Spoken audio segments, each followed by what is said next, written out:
Hey, what up everybody, this is Steve Breach coming to you with tonight's edition of Monday Night Raw. It seems a big thing about the build-up for Monday Night Raw tonight is to find out who the #1 contender for Seth Rollins' championship is going to be at the next upcoming WWE pay-per-view.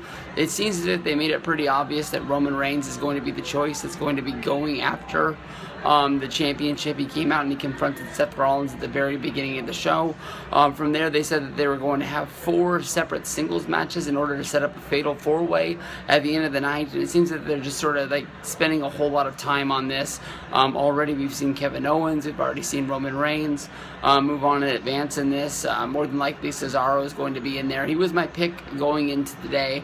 It seems that they were going to be going in a different direction with Roman Reigns. You could tell that he definitely wants that WWE Championship. He definitely wants a shot at Seth Rollins, but it might not be his time yet, so we'll just have to sit and wait a little bit on this. But there was a trap set by the Wyatts tonight, where basically the Wyatts came down to the ring to tell their side of the story about what happened last night with them beating down The Undertaker and where The Undertaker is now.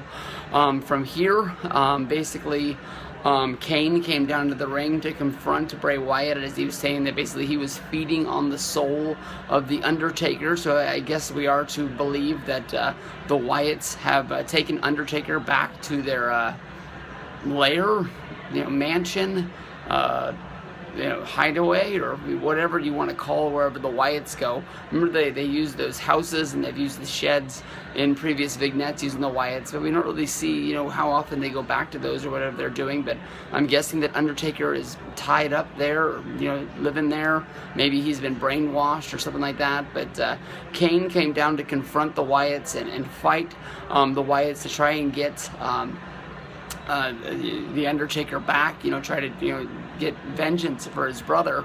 But there was just too many of the Wyatts. They beat down Kane the same way that we saw Undertaker last night, and we saw Kane lifted away and hauled to the back as he was dragged out of the arena.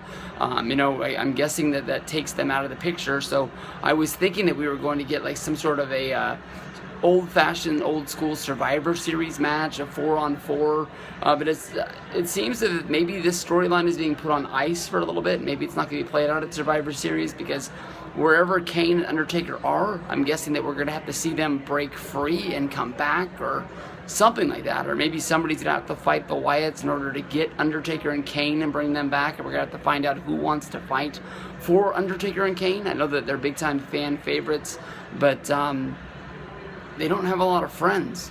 You don't see Undertaker tag with a lot of people. Back when he was on SmackDown, Teddy Long would book him in a whole lot of tags, but it wasn't like he was really friendly with a lot of people. So there's no real storyline friendship between them. That's why it was so weird that we're going to see Dean and Roman going against them. But maybe Dean and Roman are just going to bring up the feud that they just previously had against the Wyatts to jump back into a feud to try and fight for Undertaker, to try and fight for Kane, which is pretty smart, because if anybody's going to be fighting for Undertaker, that's going to make them a babyface.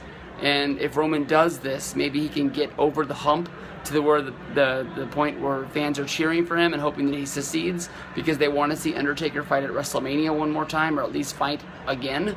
But I know they're celebrating Undertaker at Survivor Series, but as of right now, I don't know how you get to the point where Undertaker is even alive to fight at Survivor Series.